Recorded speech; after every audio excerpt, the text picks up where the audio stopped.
Some breaking news to start NFL Live. Adam Schefter, tell us what's going on in Washington.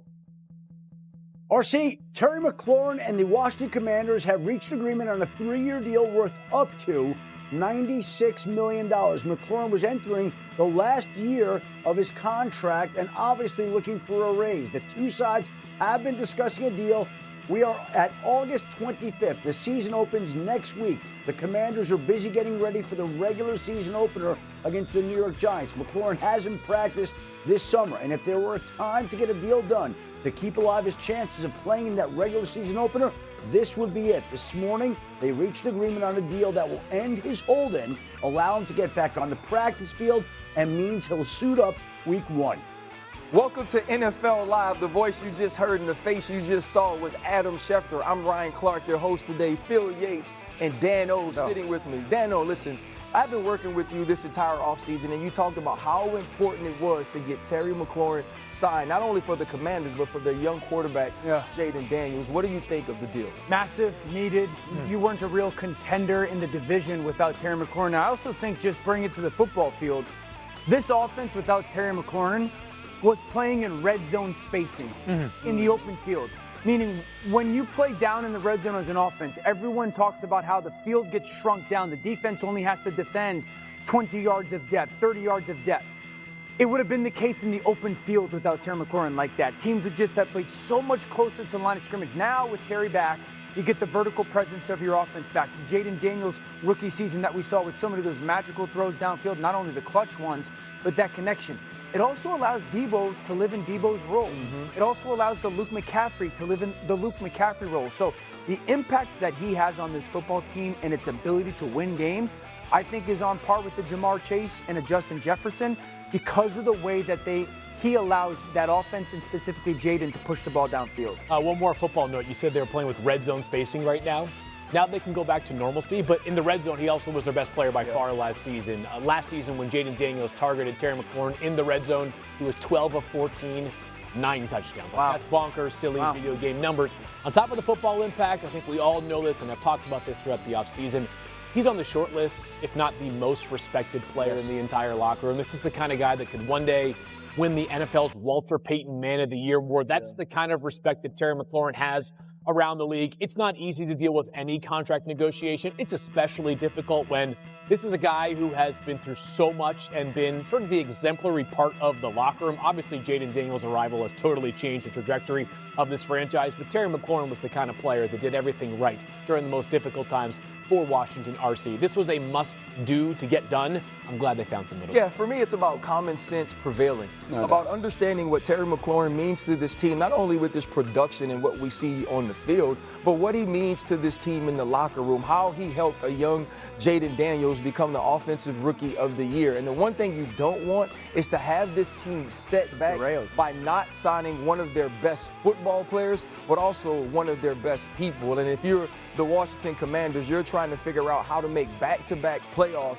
since the last time I won the 12-year-old Little League championship as a quarterback of the Terrytown 12-year-old Little League football championship. What position was you? I was the quarterback. Absolutely. A lot of options. Let's get to some more top stories with Shefty. Terry McLaurin, not the only person looking for a new deal. Tell us what's going on with Micah Parsons.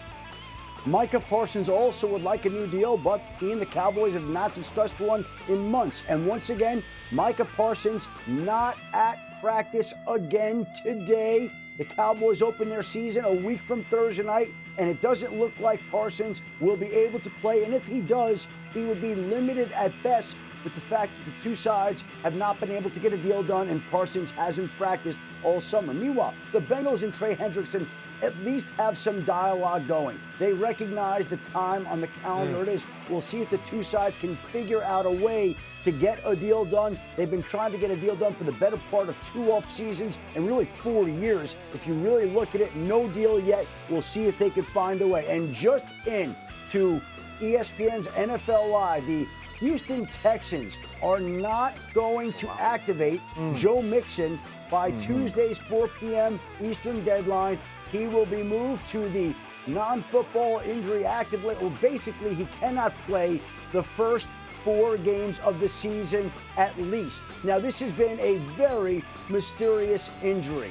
He essentially was on the non-football injury list, which means it was an ankle injury that wasn't related to something that he did on the football field. He will miss at least the first 4 games. And until somebody says something different, I think there are questions about when and if Joe Mixon will play again this season. This is absolutely huge news, not only for the Houston Texans as a team, but for third-year quarterback C.J. Stroud. Dan, how big is this news about Joe Mixon? Absolutely enormous. One of the best backs in football.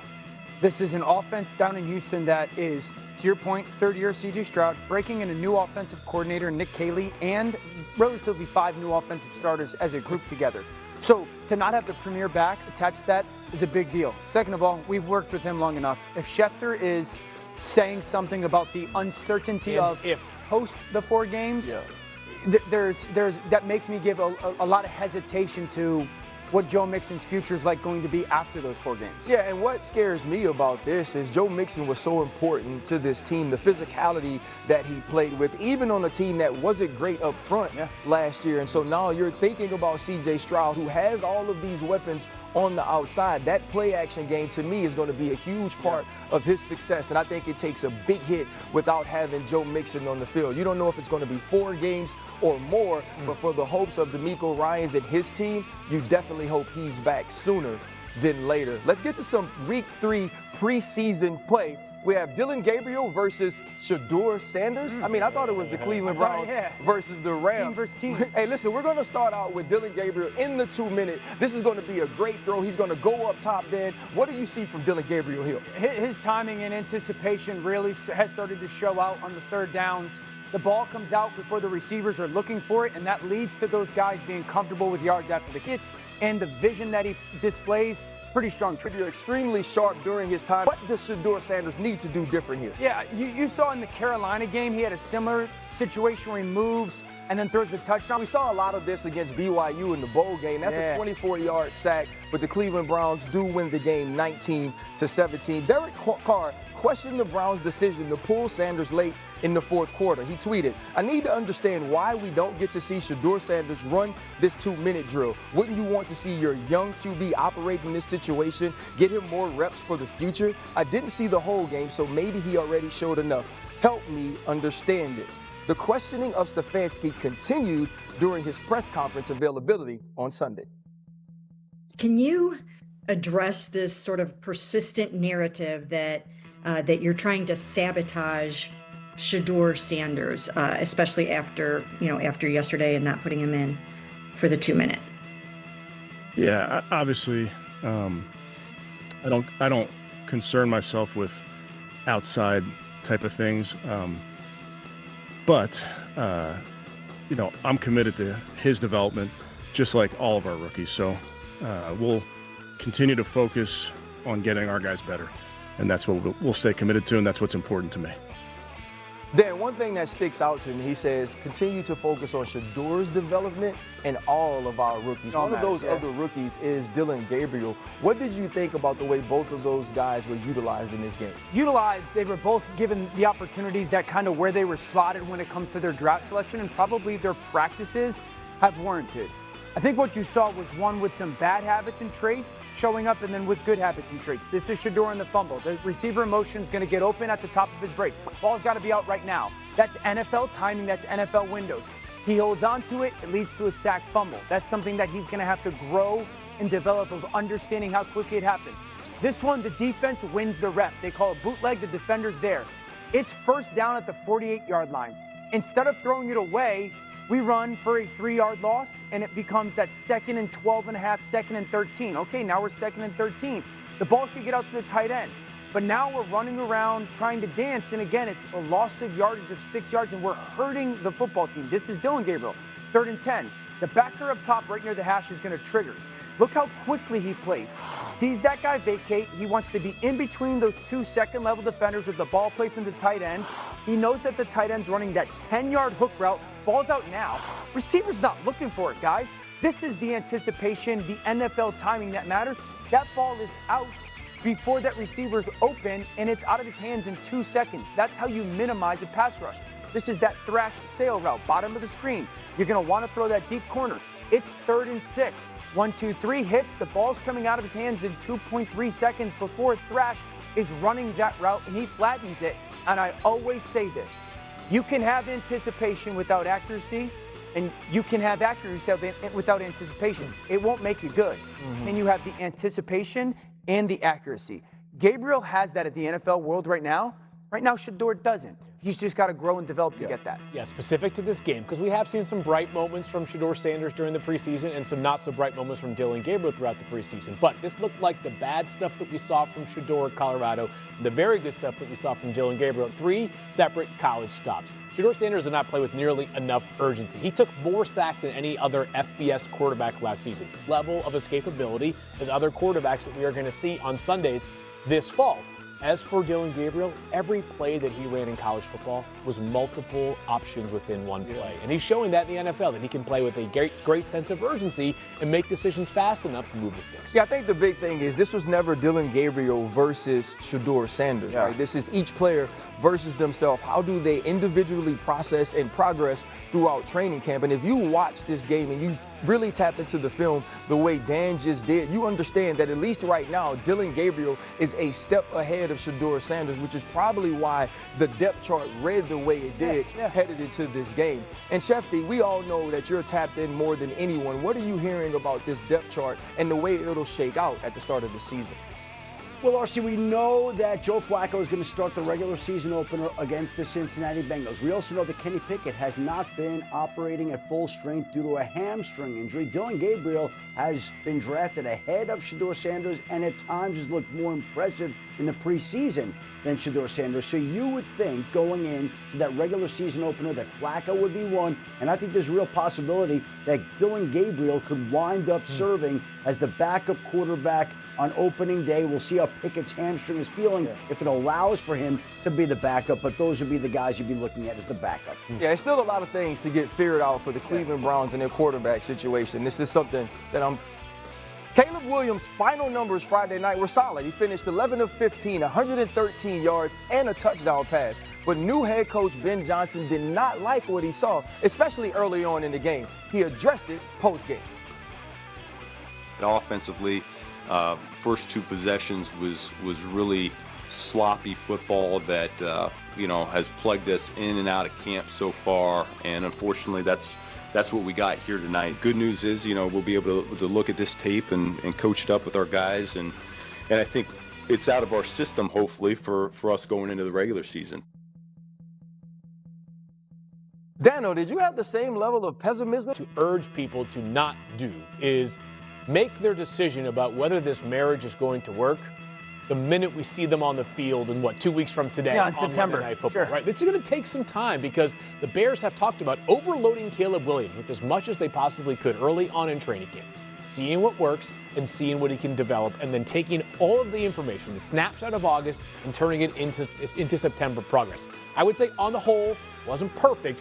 I thought there was more progress than steps back or reasons for concern from Caleb Williams. Yeah, listen, we're not expecting perfection from Caleb Williams. I think you are. To me, what you're expecting is to see him continue to grow, not only necessarily in the physical tools that we already know he can display, but the way he processes the game, the way he recovers from seeing a play one time, headed to the sideline, talking about it, and then executing the way that Dan showed us on the sail route to Rome Odunze. That's what I want to see from Caleb Williams, the ability to handle the adversity and then play better the next time out. I also think it's this. It's not just Caleb learning Ben Johnson. There's a Ben Johnson learning Caleb. Yeah. And so maybe he watches that double inbreaker that I showed and said, well, maybe Caleb doesn't see that well right now or flawlessly, but then you watch him see the inbreaker and the outbreaker and go, oh, he's got a comfort level in seeing that stuff. So I think part of that is the evolution and the learning process from the coach of what does this guy really like to see and how many different plays can I build into that world? Yeah, it's truly about how efficient can Caleb Williams be. And if there's one thing that Ben Johnson knows, it's efficiency, because the Detroit Lions were the most efficient offense the last 2 seasons under Ben Johnson. But still to come, Bo Nix, Stephon Diggs. I think I'm pumped up. I think anytime you get a chance to go into a game and you'll see how the game plan works, and you can see a little bit in preseason, but now it's full go. Kind of game plan a team and watching tape, with him in there and just, seeing what he's seeing and try to be on the same page. That's whether it's extra work with him or extra work out of practice from the filmer, but it's good for us to use him, as much as he's able to, handle. And I think it's exciting to, get out there and, throw him a couple footballs and then building the chemistry in practice. I think we've got to kind of built it, here lately, and I think just kind of carry that into the season.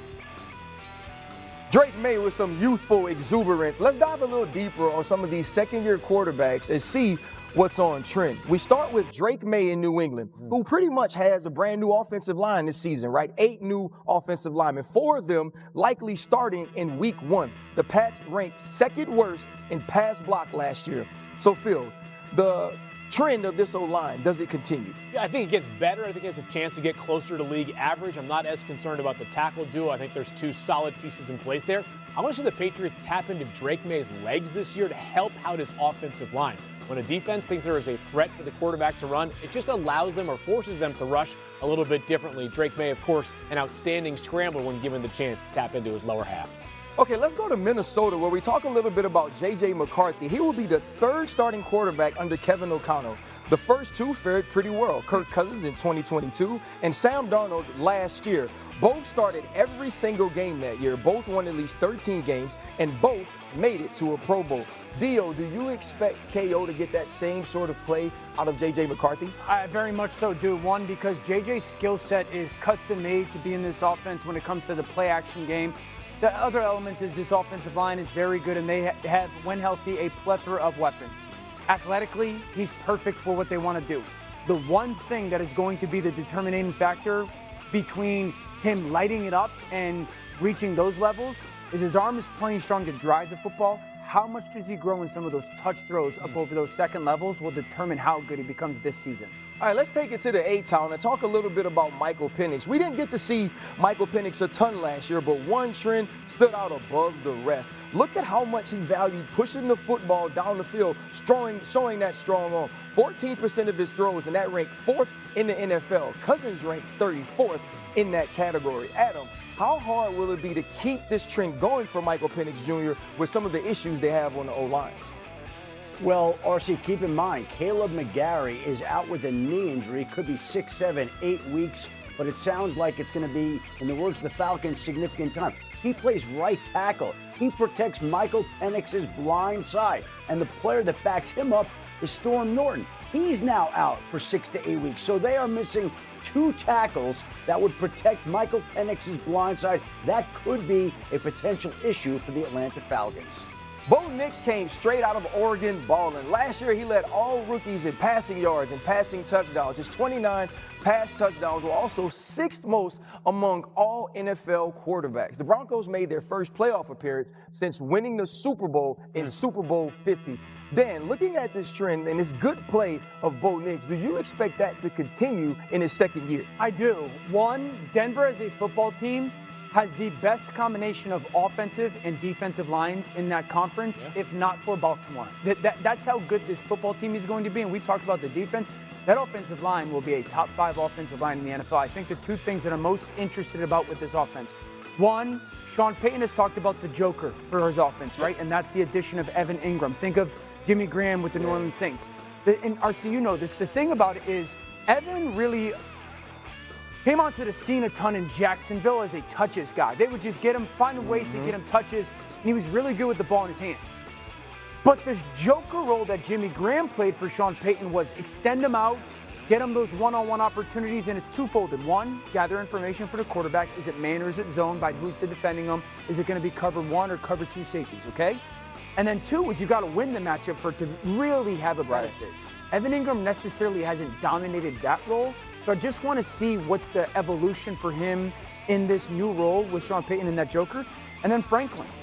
Franklin was that 4th-round pick, that long wide receiver. They need another guy opposite Cortland. Mims, a nice player, opposite Cortland Sutton to really have it go to the next level. is Franklin going to be that guy in year 2? I'm excited about this team, though. You mentioned the offensive line being one of the best. Well, they were number 1 last year in both pass block win rate and run block win rate. They've returned the entirety of the offensive line from the 2024 season. The part that has me most excited about Bo Nix going into this season is what we saw in the second half of last year. Bo, in college, had one of the lowest yards per attempt that final year at Oregon. Yes. And that carried over into the beginning of his career. The first half of last season, no touchdowns and 3 picks on balls 20-plus yards down the field. He became an entirely different player in the second half of last year. 5 touchdowns, 1 interception, those 20-plus air yard throws. He was throwing strikes way down the field. I got to imagine a lot of that's just confidence. Obviously, I didn't play quarterback then, but the arm strength has always been there for Bo. But something clicked mentally that made him feel like he can push the football down the field and threaten defenses in a way that he wasn't for the first 9 weeks. Listen, this is an offense that felt there was an opportunity with Bo Nix here in his second season. Went out and added Evan Ingram, went out and added R.J. Harvey in the draft, added weapons all along the offense, and the Broncos feel like they're poised to make a jump in his second season. When they go 10-7 in his rookie year and his touchdown to interception ratio is 29-12, there's no reason that Bo Nix in his second season shouldn't be even better. I tell you what, leave it to the defensive guy to say, man, the heck with Bo Nix and what's on trend. Let's talk about what Vance Joseph, the defense coordinator, has been doing in Denver, and now what he has with Talanoa Hufanga coming over from San Francisco, Dre Greenlaw, the reigning defensive player of the year, and Pat Surtain. I love the fact that this defense continued to get better. Think back to 2 years ago. They gave up 70 points to Miami. They were the laughingstock of the entire league. And since then, all they've done is gotten better. And so you couple that with Bo Nix being more confident, pushing the football down the field, Sean Payton having another year with this young quarterback, and what I believe is going to be an improved run game. I'm really excited about who the Denver Broncos could be. Rightfully so, we've all kind of crowned the best roster, at least I think, in the AFC is Baltimore. But after you rattle off these names, I'm like, my goodness. Who has the fewest holes? It might be Denver. Now, there's a difference between being the best and having the fewest holes, right? Like you might have a higher floor but a lower ceiling. But there's no area where I say to myself, if Denver needs to improve here dramatically to compete. Well, if Bo takes a massive year 2 step, because right now the biggest disparity is obviously the quarterback. Right. Sure. If he takes a massive second-year step, you're talking about a team that no question is the divisional round guy. Yeah, and I mean, Cortland Sutton is a big piece to that. He got his money this offseason, and when you look at what Bo Nix was able to do when throwing to him, he had twice as many air yards to Cortland Sutton than anybody else that was on that team. But coming up, the Commanders got y'all. It's a home game for me. We talking second lines and Mardi Gras. We're going to head to my neck of the woods, and there's still no quarterback named in the New Orleans Saints battle. Spencer Rattler and Tyler Shuck finished off their preseason pretty much identical over the weekend. Rattler got the start, but neither quarterback was able to find the end zone in their loss to the Broncos. Rattler and Shuck have been pretty much identical throughout this preseason when you look at their numbers. What really stood out to me was who moved the football most. 17 passing first downs for Shuck to 10 for Spencer Rattler. Today, Kellen Moore said that, he would turn his attention to the quarterback battle after he made some of the roster cutdowns, and that will be finalized tomorrow. Adam, tell us what you're hearing about this decision. Well, this is a situation where basically Kellen Moore said that they are trying to make a roster decision, and they are scheduled to practice on Wednesday. I would think before they step on the practice field, the Saints will make an announcement about which starting quarterback will be their guy moving forward, whether it's going to be Spencer Rattler or Kellen or Tyler Shuck, the rookie quarterback. And so we'll see what they decide ultimately. I think that there are people who feel like they can go with Rattler and easily go to Shuck in season, but it's tougher to start the rookie quarterback, bench him, and then turn to Rattler, who obviously was a rookie in recent seasons. Shep, you just took my thought. I would start Spencer Rattler and anticipate Tyler Shuck playing at some point, strictly because, RC, you talked about the numbers. I believe the tape kind of sees that showing similar players. Spencer Rattler's got a good arm. Tyler Shuck has a good arm. They both move relatively well, so they've had some good moments. And to Shefty's point, I just think it's easier as an organization for us to go, all right, Spencer, you're going to get an opportunity. And if it's going great, great. And if not, we're very ready to move on to Tyler Shuck, who seems to be capable of running an offense. So I think either guy, you're going to get similar play. I think that's what matters for head coach Kellen Moore, though. Are you expecting a failure? right? If you're expecting that you're going to have to switch quarterbacks at some point because you won't be winning enough games or because the quarterback play won't be good enough, that's not the way you want to start your season. You want to make your decision based on who gives you the best opportunity to win and who gives you that opportunity the earliest. And when you look at the film, it is extremely close. Yeah. I do believe that Spencer Rattler has a level of arm talent that's equal to Tyler Sharpe. I do believe that both of these guys are around the same age. So who sort of has that it factor field that can allow you to win some games early on that people don't expect you to? I think it's going to be a long year in New Orleans. I really do. I think this roster on paper. And by the way, some of their actions this offseason suggested they understand that a gap year might be necessary. I'm not trying to undercut what this could become for either of these players as a starting quarterback in the NFL. I do think it's important to have a really good self-scout every single year.